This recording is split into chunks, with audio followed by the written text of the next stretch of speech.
हाँ जी, तो ये सेकंड पार्ट है। जो पहली वीडियो मैंने बनाई how to rent a house in Canada, right, उसका ये सेकंड पार्ट है। तो हम बात कर रहे थे पिछले लास्ट पार्ट में कि walk in and walk out basement. तो वॉक इन बेसमेंट जो होते हैं, इनमें आपको बेसिक चीज़ें भी मिल जाती हैं, फ्रिज, माइक्रोवेव, ओवन और लॉन्ड्री वगैरह हर चीज़ मिल जाती है आपको, राइट। पहले देख लें कि लॉन्ड्री है कि नहीं। वो नहीं तो आपको कई ऐसे बेसमेंट होते हैं जिनमें लॉन्ड्री नहीं होती, तो आपको बाहर ही जाना पड़ता है बाहर धोने के लिए, तो ये चीज़ भी देख लें। तो ये हो गया जी बेसमेंट, ठीक है जी। अब जी सेकंड जो ऑप्शन है आपके पास, वो है जी 1 बेडरूम अपार्टमेंट या 2 बेडरूम अपार्टमेंट, ठीक है जी। अपार्टमेंट बेसिकली ये अपार्टमेंट जो है, ये फिर वही बात कि आप किस लोकेशन में ले रहे हैं। बिल्डिंग्स होती हैं तो उनके अंदर आपको ये अपार्टमेंट बने बनाए मिलते हैं, फर्निश्ड होते हैं, अनफर्निश्ड भी होते हैं। इट डिपेंड्स कि आप अगर आप डाउनटाउन में ले रहे हैं तो ये अपार्टमेंट आपको अच्छा खासा महंगा मिलेगा, 1500, 2000, 2500, $3000 तक भी। इट डिपेंड, जितना गुड़ डालते जाएंगे उतना मीठा होता जाएगा, ठीक है जी। तो इसमें इसका नुकसान ये है अपार्टमेंट का कि पूरा जो हीटिंग सिस्टम है वो सेंट्रलाइज्ड होता है।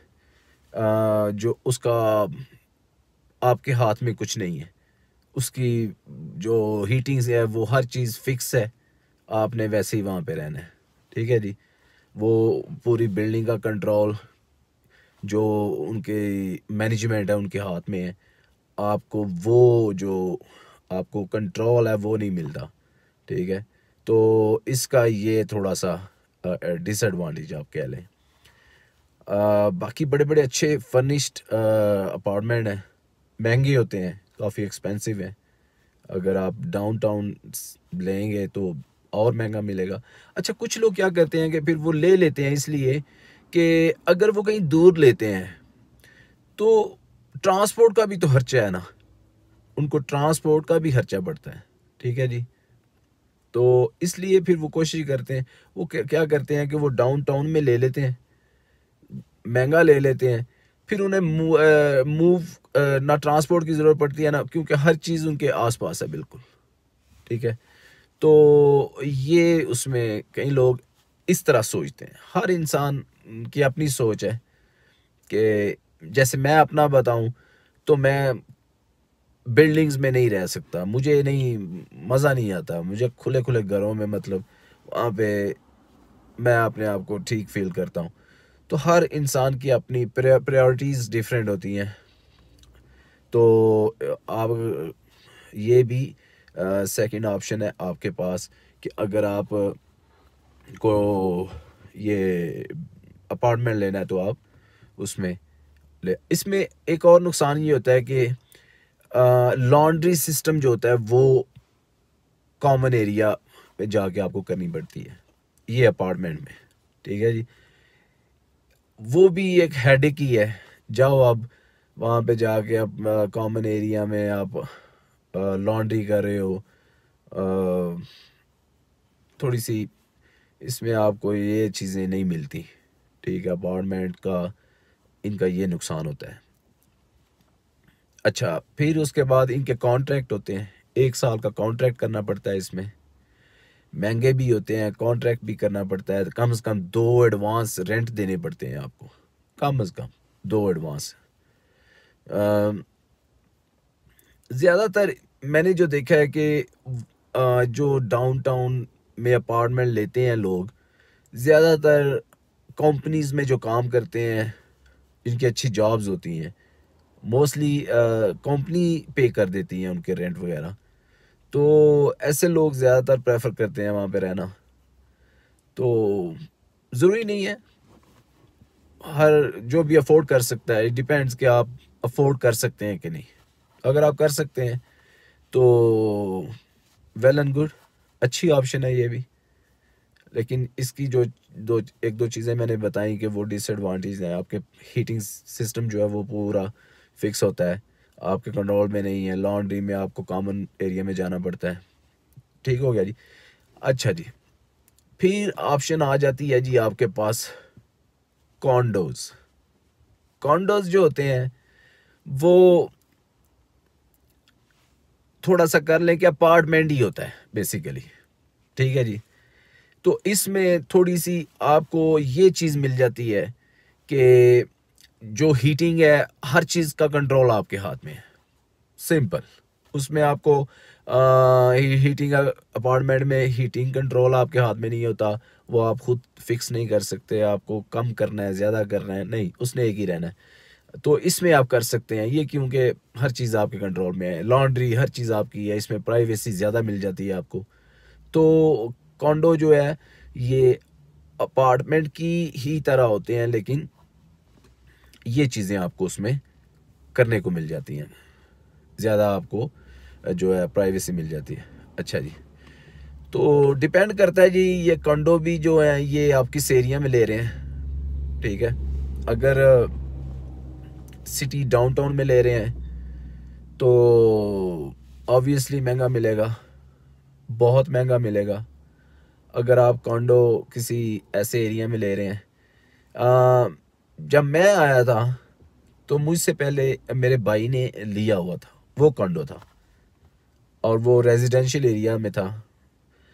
तो उसमें 2 बेडरूम थे। पहले नीचे वाला फ्लोर था, अच्छा टीवी लॉन्च था, अच्छा किचन था, नीचे एक वॉशरूम था। फिर आप ऊपर फ्लोर पे जाते हैं तो ऊपर 2 बेडरूम थे, ऊपर अलहदा से फिर वॉशरूम था। तो ये चीज़ें थी, बड़ा अच्छा कॉन्डो था, ज़बरदस्त घर ही था। एक छोटा सा घर, एक आप कह लें कि एक छोटी सी फैमिली के लिए बड़ी अच्छी ऑप्शन है। वो आप कॉन्डो भी ले सकते हैं।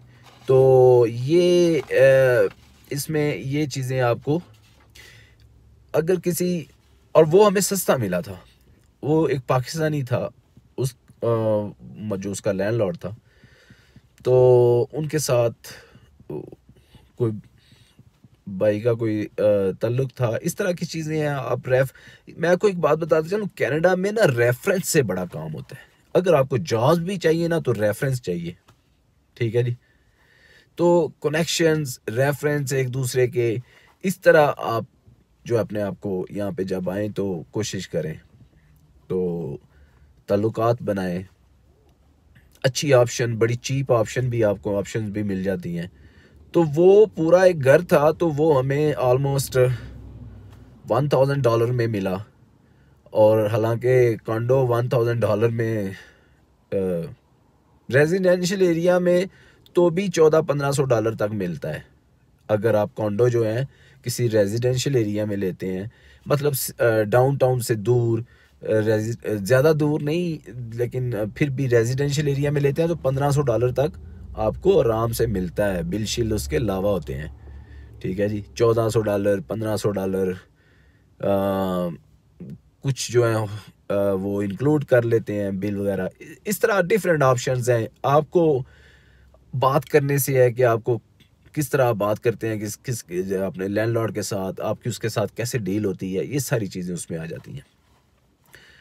अगर आप कॉन्डो लेते हैं डाउनटाउन एरिया में तो $2000, $2500, $3000 यहाँ तक आपको मिलेगा। आई मीन के जैसे मैंने पहले बोला कि जितना गुड़ डालते जाओ उतना मीठा होता जाएगा। तो इस तरह आपको इतने में तो ज़रूर मिलेगा, अनलेस कि आपकी, जैसे मैंने बोला कि हमें 1000 में मिला था। एक टाइम आया कि हमें वो कंडो जो है वो $800 में, $200 में और डिस्काउंट मिला, $800 में भी हम वहाँ पे रहते रहे। तो मैं और मेरा भाई 2 बंदे थे हम। तो इस तरह ऑप्शंस डिपेंड कि आपको किस एरिया में लेना है, किस तरह का लेना है। तो अगर डाउनटाउन साइड पे लेते हैं तो 2000, 2500, 3000 तक आपको मिल जाएगा। इसका भी कॉन्ट्रैक्ट होता है। तो उसमें यह है कि आपकी फिर आपको आपकी सारी चीज़ें चेक की जाती हैं, आपकी क्रेडिट हिस्ट्री जो है ना, क्रेडिट, अब इस पे मैं एक अलग से वीडियो बनाऊंगा कि क्रेडिट हिस्ट्री क्या होती है, ये क्या चीज़ है। ये बड़ी काम आती है यहाँ पे। जो भी आपने करना है ना, आपने अपनी क्रेडिट हिस्ट्री को बिल्ड करना है। अगर आप कनाडा में कामयाब होना चाहते हैं, अगर आप अपनी क्रेडिट हिस्ट्री ख़राब करेंगे, उसको अच्छे से नहीं बनाएंगे, तो आप कुछ नहीं कर सकते, आप कुछ नहीं ले सकते, अनलेस कि आपके पास इतना कैश पैसा हो कि आप हर चीज़ कैश ही करते जाएं, तो फिर वो एक अलहदा मैटर है। तो अच्छा जी, इसके बाद एक और जो ऑप्शन है वो ये है कि आप घर ले लें। जैसे मैंने स्टार्टिंग में बोला था कि कुछ दोस्त 4-5 लोग मिलके एक बड़ा घर ले लेते हैं, उसमें 4-5 बेडरूम है, तो वो डिवाइड कर लेते हैं। अगर आपके साथ फैमिली है, आपके पास कोई ऑप्शन नहीं है, आप ना शेयरिंग में रहना चाहते हैं ना कुछ और, तो कल को अगर आप घर लेना चाहते हैं, बड़ा घर, क्योंकि आपके साथ फैमिली है, 3-4 बेडरूम का घर आपको चाहिए, तो फिर वो आपको अच्छा खासा महंगा पड़ेगा। हर इतना भी अच्छा खासा महंगे से मतलब ये है कि $2000 तक एक अच्छा बड़ा घर आपको कैलगरी में मिल जाता है, ज़बरदस्त किस्म का, जिसमें आपको कम से कम 3-4 बेडरूम होंगे, ज़बरदस्त घर, बड़ा घर होगा। $2000 तक मैक्सिमम आपको मिल जाता है, तो उसमें कोई इतनी वरी करने की ज़रूरत नहीं है। वो भी, इसका भी ऐसे ही है कि आपको डाउन पेमेंट देनी पड़ती है, दो किराए, ये वो। तो अच्छा, एक और चीज़ है कि ज़्यादातर लोग फिर क्या करते हैं कि अपना घर ले लेते हैं। अब जिस बंदे ने $2000 रेंट पे करना है, एंड ऑफ डे घर भी उसका नहीं है, घर भी वो किसी और का है, तो फिर वो क्या करता है कि कुछ डाउन पेमेंट दे के तो वो घर ले लेते हैं, क्योंकि मॉर्गेज उसकी, अगर $2000 मॉर्गेज बनती है, फॉर एग्जांपल लेट्स से कि बड़ा घर है, उसकी मॉर्गेज बनती है, तो आप फिर कहते हो कि मैं फिर किराए कम से कम मैं अपना ही ले लूं कि कल को घर तो मेरा होगा, मैं इंस्टॉलमेंट पे करूं, अगर मॉर्गेज दूं तो कल को ये चीज़ तो मेरी हो जाएगी। किराए पे तो रह रहा हूं, तो किराया भी उतना ही पे कर रहा हूं, तो घर भी मेरा नहीं है एंड ऑफ डे। ठीक है, तो बंदे यहाँ पे मोस्टली ज़्यादातर अपना घर ले लेते हैं, उसकी डाउन पेमेंट करके। उसमें भी फिर क्रेडिट हिस्ट्री आपकी आती है कि बैंक जो है वो आपको आपकी क्रेडिट हिस्ट्री देखता है, हर चीज़। आप अगर एलिजिबल होते हैं तो आपको वो किराए पे घर मिल जाता है, तो किराए पे कह रहा हूँ, आप घर खरीद सकते हैं। तो फिर उसमें आपके पास ये ऑप्शन होती है कि अगर पूरा घर आप खरीदते हो तो उसमें बेसमेंट भी आता है, तो बेसमेंट को आप रेंट पे दे सकते हो। अगर आपकी 2000 मॉर्गेज है, ठीक है, तो आप किसी को उसका बेसमेंट, अच्छा बना हुआ बेसमेंट, $800 में आप बेसमेंट दे देते हो रेंट पे, तो आपकी मॉर्गेज तो पीछे रहेगी 1200, तो आपको फ़ायदा ही है ना। एक साइड पे आप 2000 रेंट दे रहे थे, तो एक साइड पे अब आप 1200 दे रहे हो, 800 आपको कोई और दे रहा है। तो ये मुख्तलिफ ऑप्शन हैं।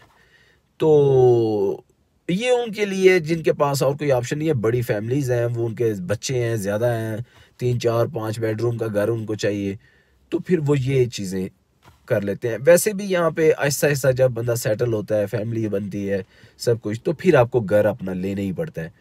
वो आप, ये जो चीज़ मैंने एक्सप्लेन की है, किराए देने से बेहतर है फिर अपना घर ले लो। तो ये थी जी आज की वीडियो।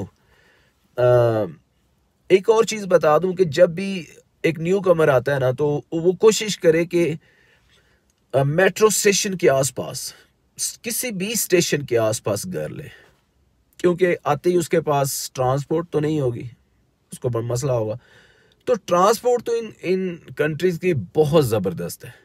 आप अगर किसी रेजिडेंशियल एरिया में भी रह रहे हो, तो रूट बने हैं, आपके घर के सामने होंगे, सड़क पे लगे हुए हैं, बोर्ड लगे हुए हैं, यहाँ पे इतने नंबर बस आती है, ऐप्स हैं वो आप डाउनलोड कर लें कि आपको कहाँ जाना है और कौन सी बस किस रूट पे कितने नंबर बस आगे खड़ी होगी, हर चीज़ नंबरिंग हुई होती है, तो वो इतना इशू नहीं होता।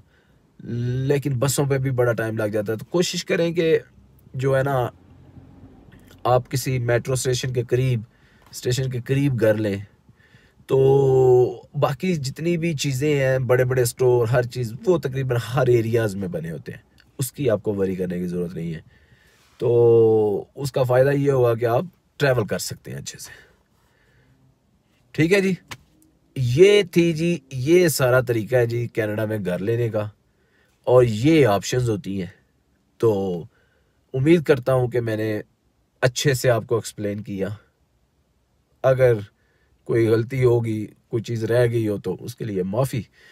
तो ठीक है जी, इंशाल्लाह मिलते हैं फिर किसी अगली वीडियो में। तब तक के लिए अल्लाह हाफिज़।